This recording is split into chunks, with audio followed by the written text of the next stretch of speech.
I think we all needed that bit of magic after a hectic yesterday. I hope you all enjoyed it. Okay, Rotaract love of the Pan Northeast. Let's cheer up for him once again. Now we have come to our very awaited segment, a keynote session on open collaboration by Andy Skidmore. He's here with us. He is the CEO of Harbour. Andy is the CEO and founder of the Australian not-for-profit organization, Born Bright, a social enterprise that delivers student leadership, wellbeing programs, and national camps to young people. Born Bright's vision is a worldwide campaign where all young people flourish, understand their influence, and impact the world selflessly. In 2018 and 2019, Born Bright was named Australia's most innovative charity by Wasteback, EY, and UNSW due to their culture and their social enterprise business structure.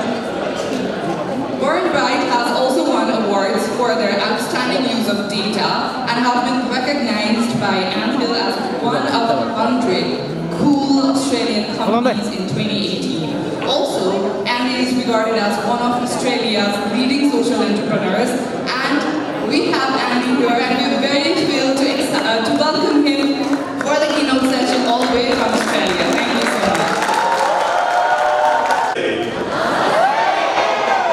Happy New Year. It's so good to be here. I'm really excited to speak with you today and to share with you today and to hopefully bring some experience with me today. So I'm really excited. I can't wait for the next little bit of time we have together. But I just wanted to introduce myself first. Let's jump back a few here. Like was just mentioned, I started my first business when I was 11 years old. So this is me when I was actually 5 years old. I'm sitting on my streets in Sydney, Australia, and on my streets I'm selling things that I found around my house that I was selling on the street to try and make money. And when I was trying to make money, I started my very first business, but now I run two businesses. The first business is called the National Leadership Forum. The National Leadership Forum, we work with young people just like yourselves who are aged 18 to 26 years old. And Born Bright, we work with young people who are aged 11 to 18 years old. And we get to talk with them about leadership, about well-being, about their values, about what they stand for, about who they are, and why they exist. The National Leadership Forum takes place in this building here, which is Australia's Parliament House. And in Australia's Parliament House, we take young people to meet ministers and the Prime Minister of Australia so they can talk about their leadership. At Born Bright, we work in Australia and New Zealand. We work with about 15,000 young people every year. And when we work with those young people, we get to have a whole lot of fun doing it. So I want to share with you today some of those things about open collaboration that I can. My studies and my journey, I did my bachelor's in media and communication. I did studied social entrepreneurship at Stanford University, and I've just finished my master's of coaching psychology at the University of Sydney, which 3 degrees means I spent a lot of time studying, and I know some of you have also done your masters and have done your studies, so congratulations for wherever you are. So let's talk about open collaboration. Today we're going to think about how we can collaborate better as young people, as leaders, and how we can contribute to the world in which we live. Because I would say right now, the world needs leaders like you to make a difference, to stand up and make a difference. And I would say that one way we can do that is through open collaboration. Now, this is me Has anybody bungee jumped before? No. This is me on my very first and very last bungee jump. I'm standing at the edge of the platform. Let's see what happens.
Anyone who's been bungee jumping knows that I made a big mistake. I jumped with my feet first, not with my head first, and as you saw, this happens. Woo! It was very painful, I wouldn't recommend it. But I remember this exact moment of my life, and I remember it very clearly, because this moment was a moment when I had to have a lot of courage. I had to stand up and say, you know what? Even though I'm really scared of this moment, I need to have courage to step forward and do something that scares me. And I would say as leaders today, we need to do something that scares us. We need to have some courage to be able to collaborate well. So, here is what I think our life looks like. We think that our life is going to be the top one, right? Where it's smooth sailing, we set ourselves a goal, we work towards our goal, and it's easy. But who can relate with the bottom one? Who thinks like that? The bottom one is actually where it's at. Yeah. Life is hard. Things happen that suck. Sometimes things don't go to plan. Sometimes we have to go through the hills and the troughs and the valleys. And I would say that open collaboration or collaboration is like this. Sometimes it's really hard for us, we set ourselves a goal, but actually to get to the goal is really challenging. Sometimes collaboration can be like this.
Collaboration can feel like we're making progress and we're not, and we're making progress and we're not, and we're making progress and we're not, but at the end we can reach the goal that we have. Now, today I want to share with you this, that towards collaboration or towards leadership, you choose your mindset. And if everyone who comes into collaboration and into leadership chooses their mindset of positive, open, interactive with a similar shared goal, then we can be successful. So, for us to explore that, we're going to explore today our leadership foundations, and we're going to fill this pyramid over the next little time that I have with you, so we can think about what kind of leaders do we need to be so that we can collaborate. What kind of leaders do we need to be? What kind of people do we need to be so that we can collaborate? What kind of people do we need to be so the world so that you can be the leader that the world needs? So let's think about that. We're going to start by talking about leadership. Now, we're going to talk about these first two words. The first word is influence. The second word is vision. Can you say that with me? Influence? Second word is vision. Thank you. So, let's talk about these two things. What I would like you to do is for 20 seconds, and 20 seconds only, with the person sitting next to you, can you please answer this question? What is leadership? Talk to the person next to you, 20 seconds, what is leadership? Go.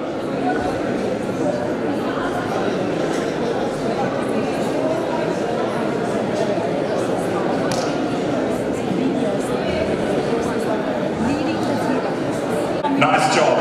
Who's going to have some courage and stand up and share what they just talked about with me so I can hear what you said? Who's going to stand up? Yes, please. Do you want to come to front so you can share? Leadership is action, not a position. Thank you very much. One more.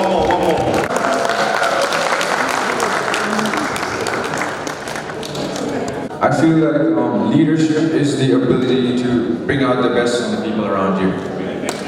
Leadership is interesting, right? If I asked any person in the world, that it would have a different definition of leadership to every other person.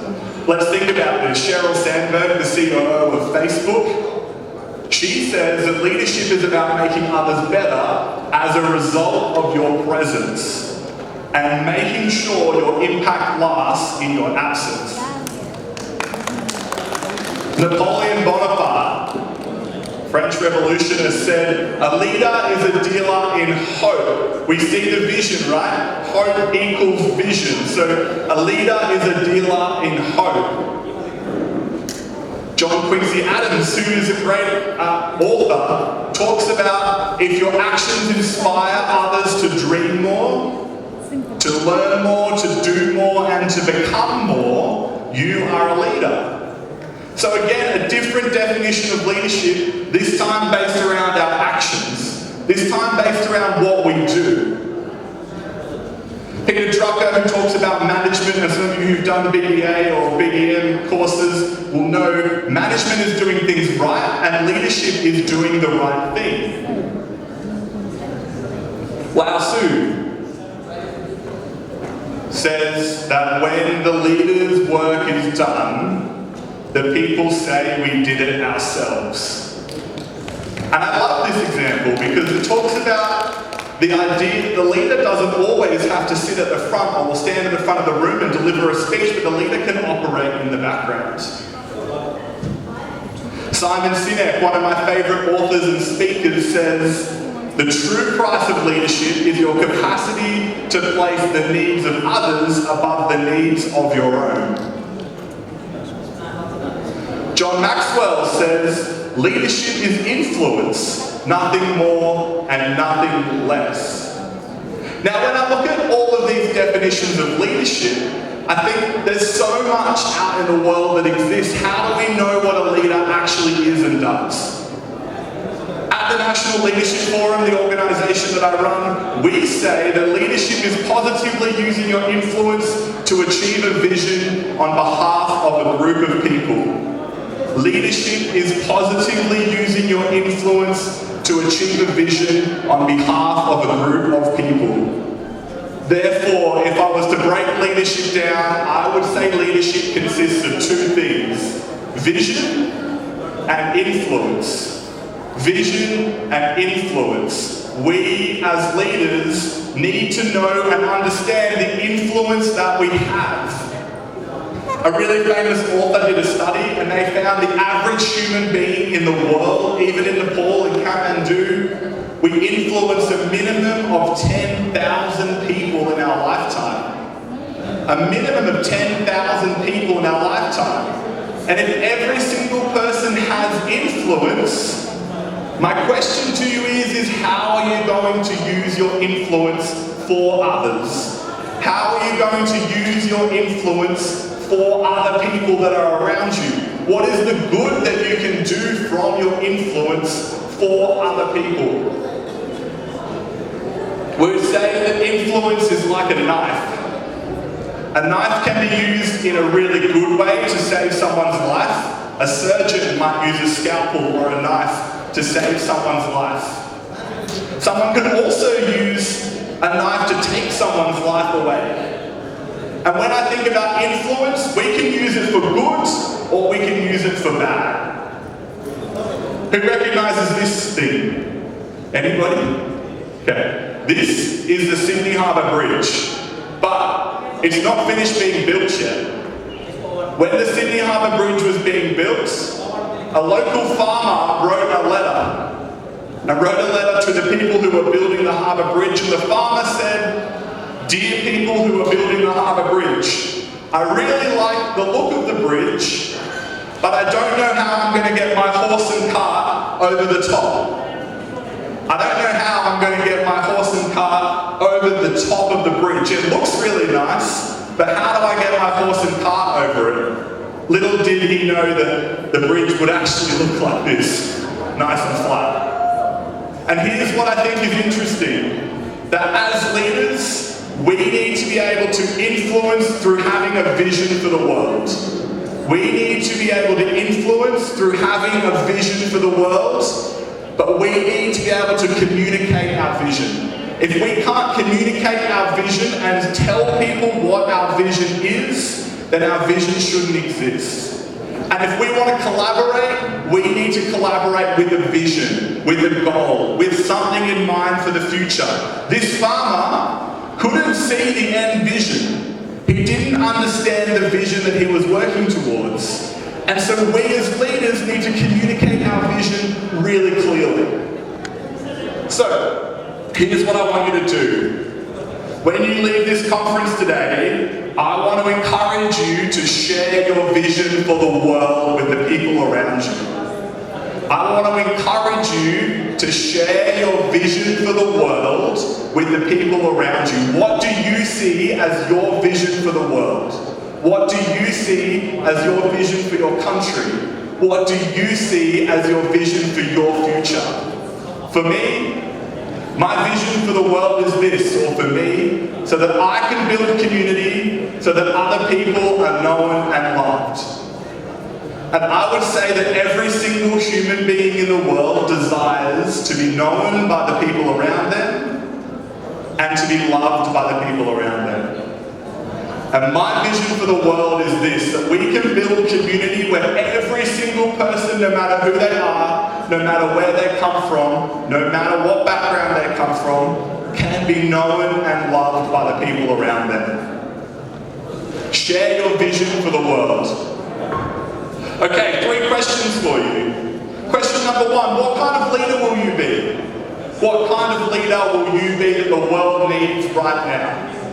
Question number 2, how will you be known by the people around you? Question number 3, what kind of foundations will you establish in your life now that will enable you to leave a strong legacy on the world? Leadership is influence and vision. We influence through our actions, our words, and our behaviours, and we sell our goals and our visions as leaders. Alright, vision and influence is done. Let's talk about number 2. Values. Can someone tell me what is a value? What are values? Let's get on the same page here. I'm bringing my Australian definition. What are values? Can someone tell me? Can you come at the front for me?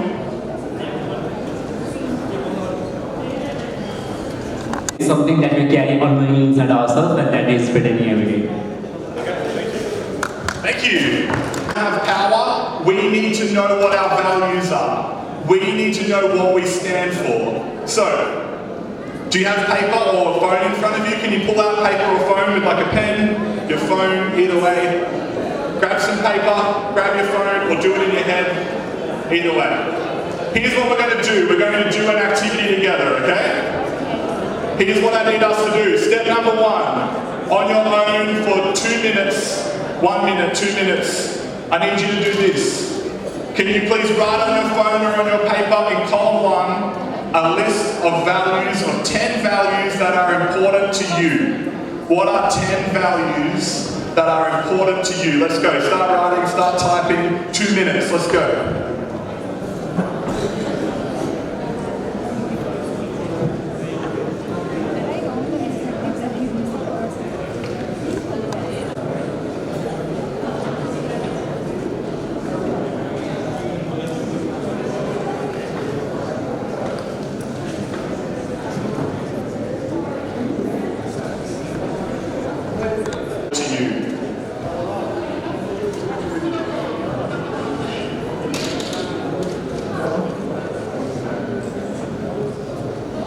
Okay, done?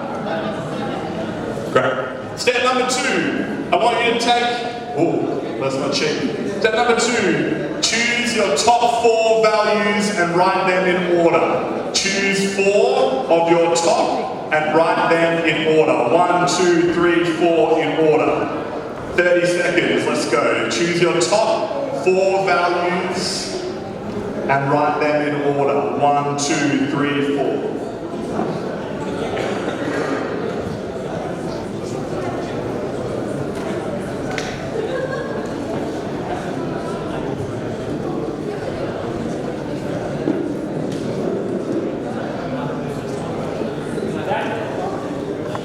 Your top 4 values, can you write 1 sentence as to why that value is important for you? 1 sentence, why that value is important to you. 1 sentence, let's go. 30 seconds to 1 minute. Why that value is important to you. Keep writing, keep typing. Finish with me here, let's go.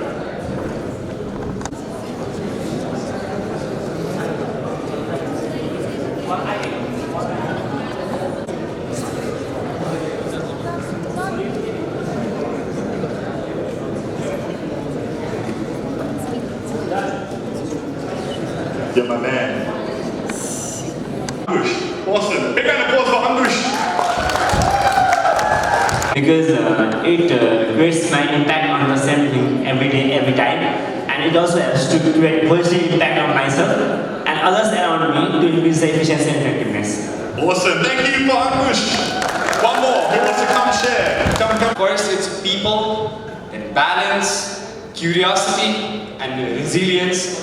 And the reason why these values are my top 4 is because I would like to only explain the top 1 of mine, which is people, because what I believe is everything around us, the clothes that we wear, the building that we are in, the conference that we conduct, it's all done by people.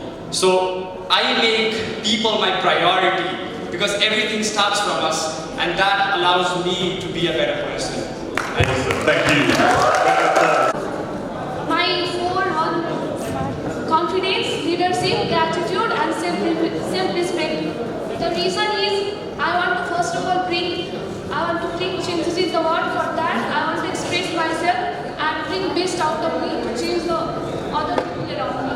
Thank you. Awesome. Thank you so much. Thank you. If you don't know your values, you need to know your values. Your values shape how we act and how we behave.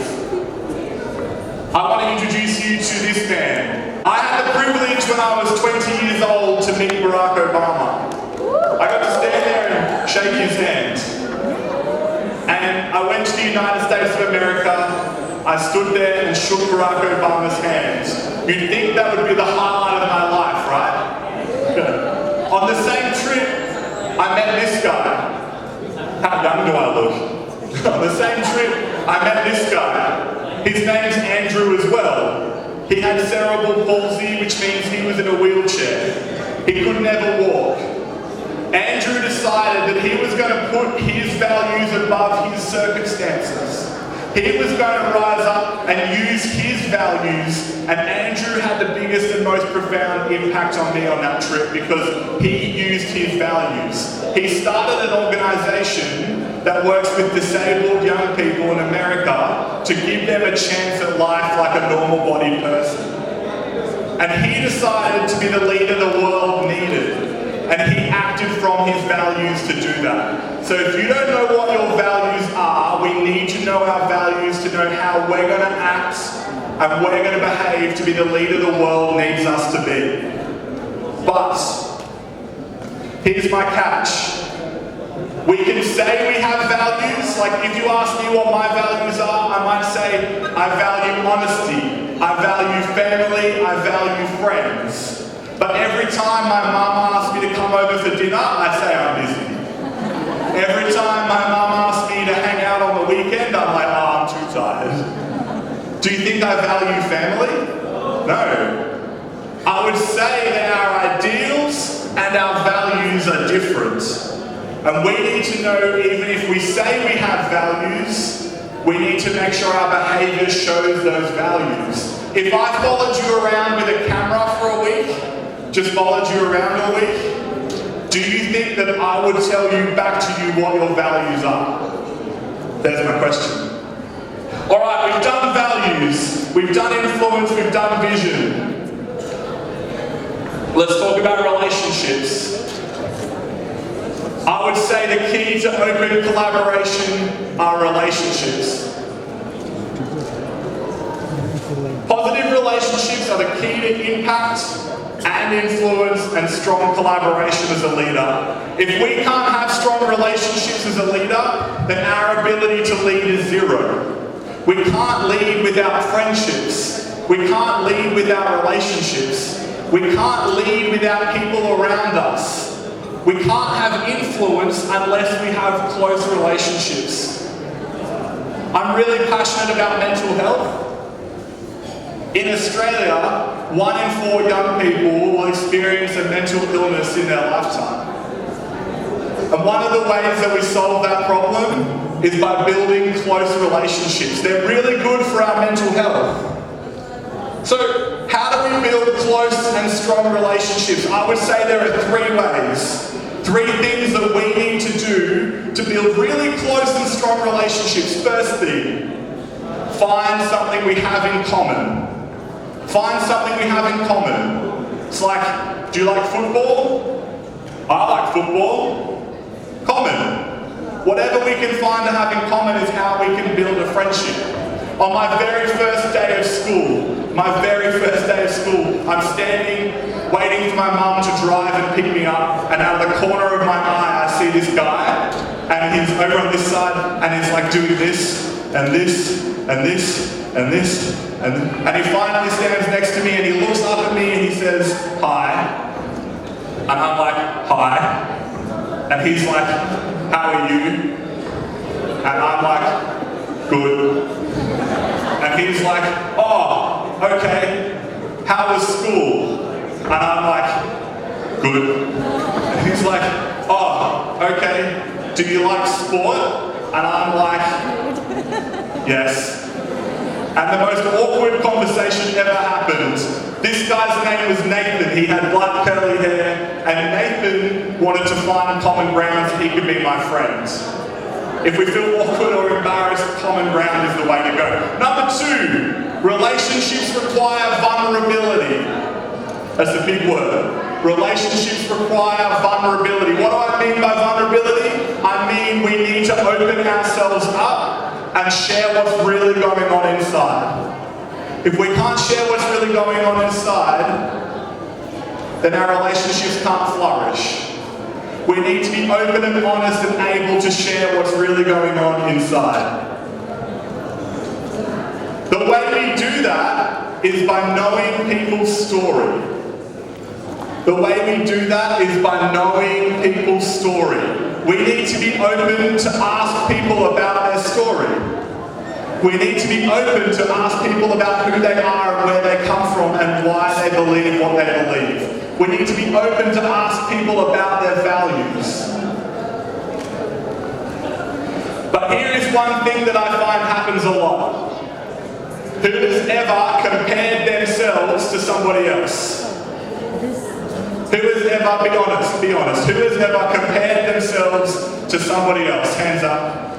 Who has ever been like, oh, they're wearing a... Here's what I think happens is, we let comparisons get in the way of our relationships. We're so busy comparing ourselves to other people, we let our comparisons get in the way. We need to stop our comparisons because they steal our joy. And find... In New Zealand, has anybody been to New Zealand? Tangata I tangata I tangata. What's the most important thing in the world? It's the people, it's the people, it's the people. What's the most important thing in the world?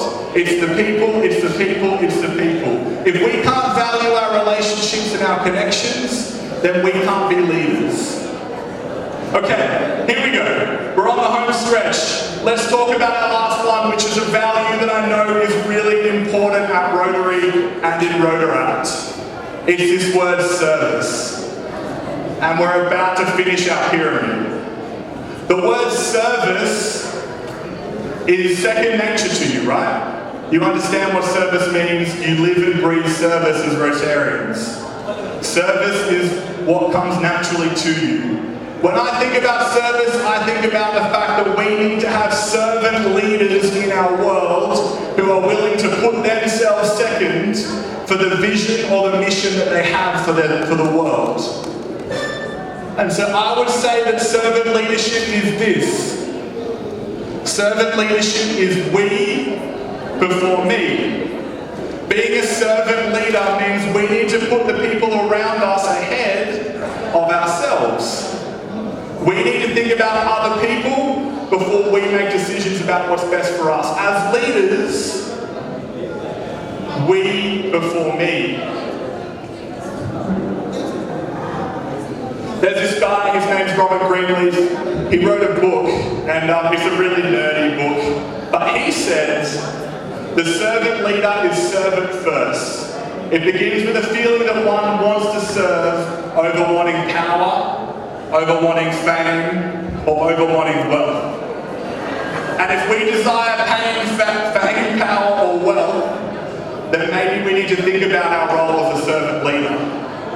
If we truly want to serve, how are we going to put people before ourselves? What does that actually look like? This is one of my favourite quotes of all time. When you have more than you need, build a longer table and not a higher fence. When you have more than you need, build a longer table and not a higher fence. And this is the ultimate idea of servant leadership. As leaders, if we're going to collaborate, if we're going to make the impact on the world that we need to make, we need to think about how we can extend our table. How do we invite more people in rather than putting up the walls around us? How do we do that? What does that look like?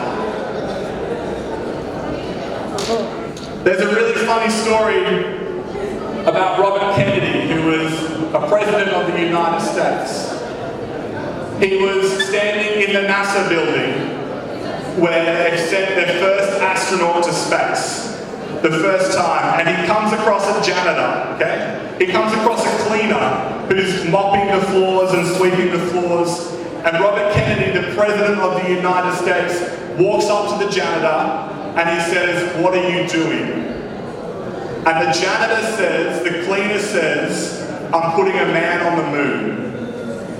The cleaner says, "I'm putting a man on the moon." No matter your role, no matter what your leadership role is, everything contributes to the vision. This cleaner saw his role as being a servant first. His job was to clean the floors. That meant everybody else could do their job to put a man on the moon. How are you going to serve the people around you? How are you going to serve as a leader? How are you going to serve the people around you so that you can have an impact, so that you can make a difference? Martin Luther King said the most important question in life is, what are you doing for others? Here's my question. Which end do you sit on? Are you focused on yourself? Or are you focused on others? If you truly think about your actions, your behaviours, are you focused on yourself or are you focused on others? Be honest with me. I'm going to walk, you put your hands up, okay? Who feels like they're at this end? Be honest, be honest, be honest. Okay, who feels like they're in the middle? Sometimes they're leader, sometimes think about themselves, sometimes think about others. Okay, thank you for being honest. And who feels like they can do this? I know it's hard, be proud. Who's servant first? Okay. Here's our goal. We need to think about how we can serve the people around us. How do we put their needs above our own?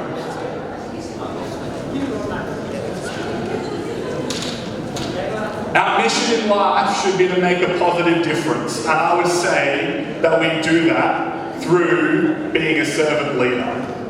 We make a positive difference in life by serving. We make a positive difference in life by serving the people who are around us.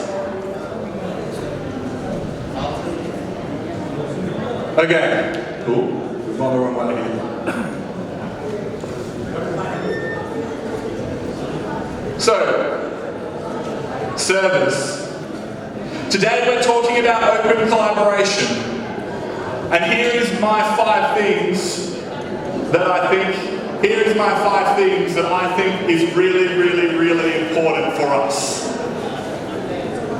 As leaders, we need to have influence. Who are we influencing? How are we influencing them? Who are we influencing? How are we influencing them? Number 2, we need to know who our relationships are with. We need to build positive relationships, find common ground, be vulnerable, open ourselves up. Number 3, know what our values are. Know what we stand for. Know what our values are and what we stand for. Number 4, we need to think about how we can serve the world around us. How do we put other people first and put ourselves second? How do we think we before me? And the last one, how do we have a vision for the future? What is the vision for the world that you have, that the world needs you to have? What is the impact that you want to make on the world around you? What is the difference that you want to see in the world? And how do you want to see that difference to come about? As a leader, if we're going to collaborate, if we're going to lead, we need to have these 5 things. We need to have influence. We need to have our positive relationships. We need to have our foundation of values. We need to know how to serve other people. We need to have vision. 2 final thoughts before I open up for any questions. Number 1, a community of people is a group of people who agree to grow together. I would say as Rotaract and in Rotary, we've agreed to do this. That means as leaders, we don't always get it right. I'm the boss of 20 people back in Australia, and I get it wrong all the time. I don't always get it right. That thing that I showed you earlier of the peaks and the valleys and the troughs and the highs and the lows, I go through that as well. I remember walking into Stanford University in the United States of America and standing there and being like, I do not belong here. I do not fit in. As leaders, we need to have the courage to step above and to continue to grow together as a group of people. My last thought before I open up for questions is, if you want to go fast, go alone. If you want to go far, go together. And if we're going to collaborate, we need to think about how we're going to go together. Because we can't go alone. If we want to be true leaders the world needs us to be, with our values, our influence, our service, our relationships and our vision, we have to go together. Finally, if we can go back like one slide. Whoa. If you want to contact me, you can. You can send me an email whenever you want, and I'm happy to respond to an email, or you can follow me on social media. But before I open up for questions, I want to say a couple of really quick thank yous, and then we'll open up for questions. Sumit, you come up here, please. Yeah. I just want to say thank you for bringing me to Nepal. I brought this all the way from Australia. It's a little koala. Thank you, man. Thank you. And I don't know if these two people are in the room. Is Sadiq in the room? Sadiq in the room? Oh, no, he's not here. Sadiq? Sadiq. Is he? Okay. Alright, well, thank you so much. My hope is that today has been helpful to think about how we can lead to create a difference in the world around us. I'm going to have like 5 minutes or so if you want to ask any questions. So if you have any questions, maybe come up the front. Happy to answer a question.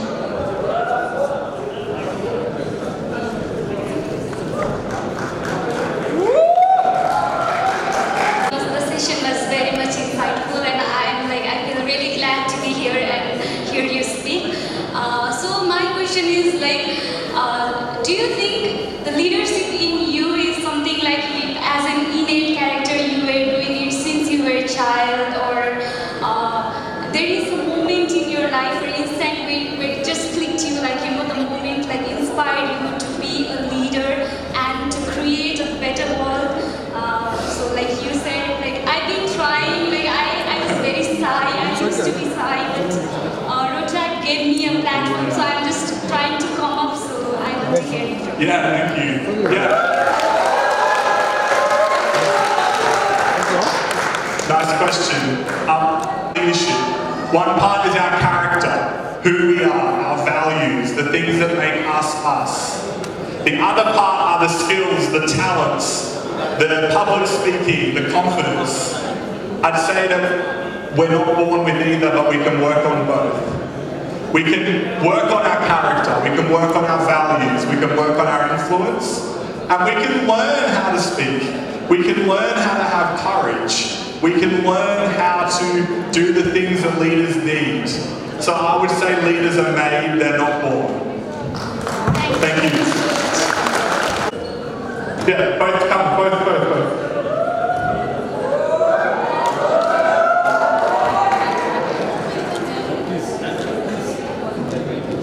Here, and I hope you are having an amazing time here in Kathmandu. So first of all, I would like to thank you for the amazing session, I must say. So my question is, as you say, we have to be a servant leadership first, just to be a good leader. But there can be some time where the people you have thought of doing something for them, but they might have taken for granted, right? And there have been so many cases we have been facing, not just in Rotaract or Rotary, but wherever you go and wherever you work. So what do you want to say to the people who take the servant leadership for granted? And also, how do you overcome the thing that people are taking you for granted just because you are doing servant leadership? So yeah. Thank you. Great question. After yourself. Make sure you care for yourself. Because if you don't care for yourself, you can't care for others. So if people are abusing you or taking it too far or not helping or taking advantage of you, then you need to care for yourself. You can't pour from an empty cup. But I would say that servant leaders are in their heart. In your heart, in our hearts, we're servant leaders first. And that means that naturally we always want to give. And I would encourage you, no matter what, to keep giving. Even if people don't appreciate it, if you want to be known as somebody who keeps giving, then keep giving. Keep being a servant and watch the culture around you change. Watch the people around you change. keep serving, and look after yourself. Thank you. Thank you so much. Thank you for having me again. So this is not so personal, but something that I was interested in. So the question is, how did you get into Stanford? And could you please share us relevant experience of in Stanford related to whatever you presented today? Yeah, like what I learned from Stanford? Yeah. Relevant to the presentation that you gave. It's very hard to get into Stanford. You've got to write lots to get a scholarship. So I didn't have to pay to be there. So it's hard, but you can work hard and then look for your recent academic work and for your actions and your behaviour. So being a part of Rotary is helpful to getting into Stanford. Second thing, what I learned from Stanford was so much. It's the best place I've ever studied. And I've studied at some amazing universities. The best place I've ever studied. But what I learned from Stanford was how to take a risk and how to be an entrepreneur. Because being an entrepreneur means that you have to take a risk. And you have to have courage to put yourself out there. And that's what being at Stanford taught me. Thank you. So my name is Ajay Yadav, and I'm someone who believes in the concept of self-love or self-respect. And these days, especially in the trend of this globalization or modernization, I often see people using lots of gadgets or technology which somehow help them to escape this reality, and then go into virtual world where they do not belong actually. So how do you see self-love as a part of leadership, or do you think it could be something that we as a leader or emerging leader can integrate in our day-to-day life activities so that it can make our values related to leadership more stronger? So self-love or self-respect, how can we integrate that in our leadership skills? We have technology. Here's something. You have to pick face-to-face or your phone. You can't do both. So if you want to be present and show up for people, then you need to put your phone away and have a conversation. I would say that our devices make us more connected but more alone. So if you want to build quality relationships, put your phone away. Okay, I am done. Thank you very much. I'll see you soon. And great leadership events. So to thank our speaker, I'd like to invite over our DRR to felicitate him and give him a token of love. So Midnight. And we also have Harbour who has been helping Rotaract and conferences since a very long time. We would also like to felicitate him. So let's welcome him with a huge round of applause.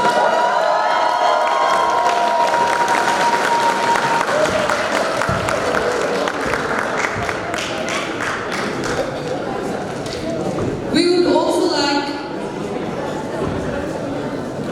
would also like to invite Ms. Isha Hotel here for providing Sagar Lohani, the chairman of IIE, and felicitating him for sponsoring this conference, Vice Chairman